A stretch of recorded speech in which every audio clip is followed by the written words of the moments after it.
Students, last time we have seen what is Raman effect, then its classical and quantum mechanical explanation, and we have seen the concept of the Stokes lines, anti-Stokes lines, their corresponding frequencies and relation. Now we are going to see the classification of molecules based on rotational behavior.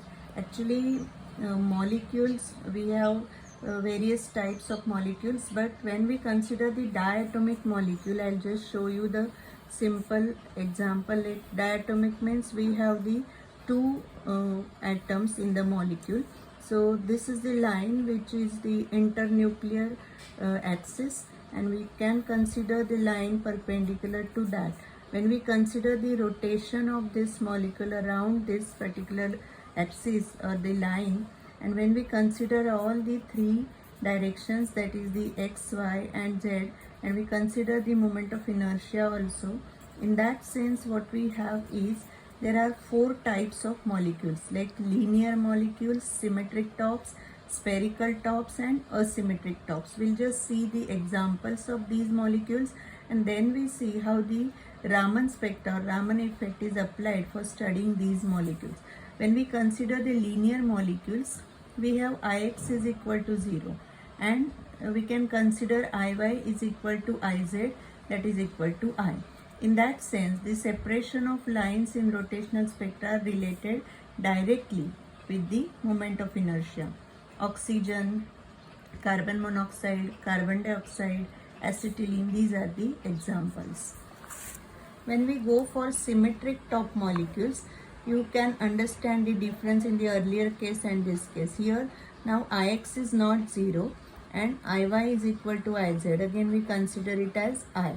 But this Ix which is not 0 is still not equal to this I. So in that sense, there are two probabilities. I can be greater than Ix or it can be less than Ix. Means Iy, Iz can be greater than Ix or less than Ix. In that sense, we have the symmetric top molecule in the prolate type and the oblate type. The examples of oblate type are these: benzene and ammonia, and prolate type is this: CH3Cl and propene.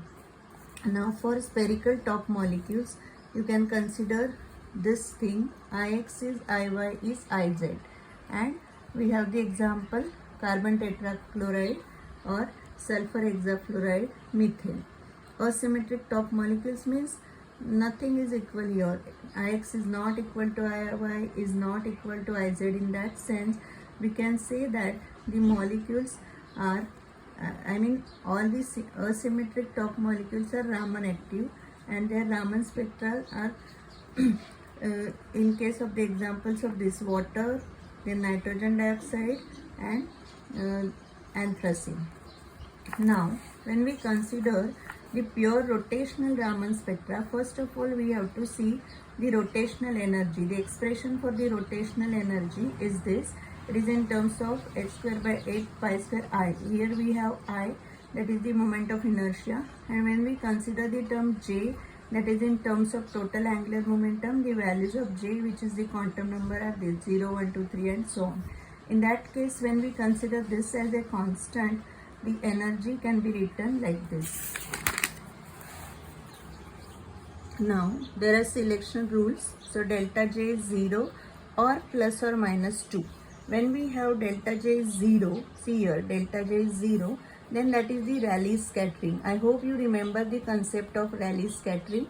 This is the elastic type of scattering, that even the photon and molecule are not getting transfer, or they are not transferring their energies to each other. But when we have the another selection rule, that is delta J is plus or minus 2, in that case for plus 2 we have the total situation, that is the frequency will be like this.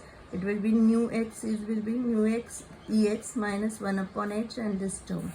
Similarly, we have the total Raman shift that is derived by this minus b dash 4j plus c. So this is for Stokes lines, and your delta J is plus 2. When delta J is minus 2, obviously the things are for anti-Stokes lines, and we finally get delta nu s is b dash 4j plus 6. Now these two types of lines are symmetrically placed around the original line, that you know. So that is how you can see the distribution.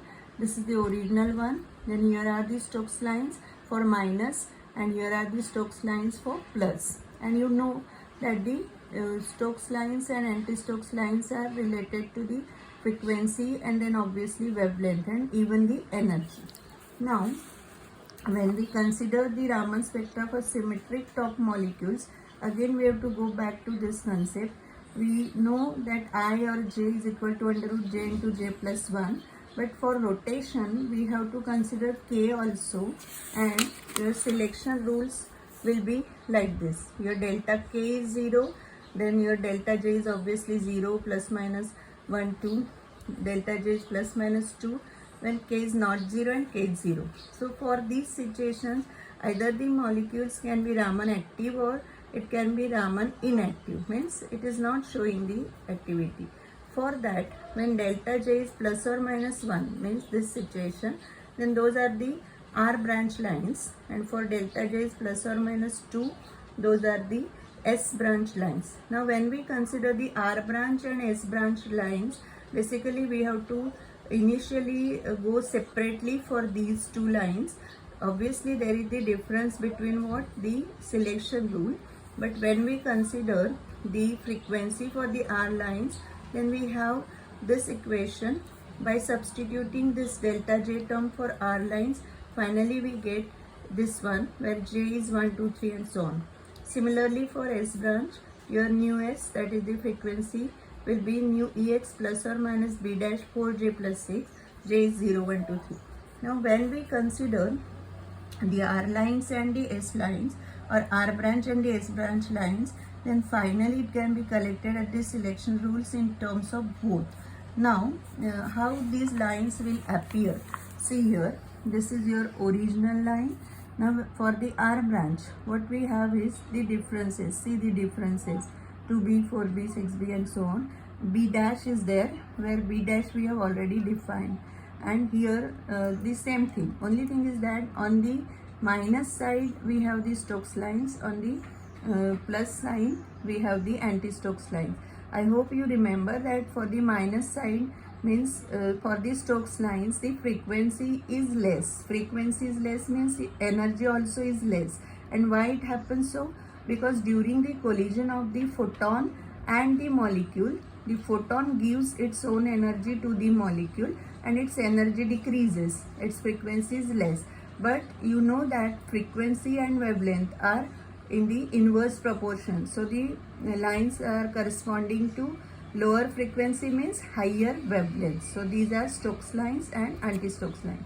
Now for S branch, we have seen that there is a difference in the delta term. So here you can see the spacing, it is increased, the term is different, so it is increased. So these are the lines. Again the same thing for Stokes and for anti-Stokes. Now when we consider the complete spectra, we have to combine overlapping of the R branch and the S branch. So you try to understand that between these lines we are going to see the resolution of these lines also. So this is your complete spectra. Now see, this is the original one, then we see the first one on the left, first one on the right, and then this is the difference. Every time you can see that this difference is same, this difference is same even here. So you can finally understand that the line spacing in the rotational Raman spectra of symmetric top molecules is 2B dash. B dash we have already defined, it's a constant in terms of J, and for the linear molecules it is 4B dash. Next time we'll see the Raman activity of vibrations. Thank you.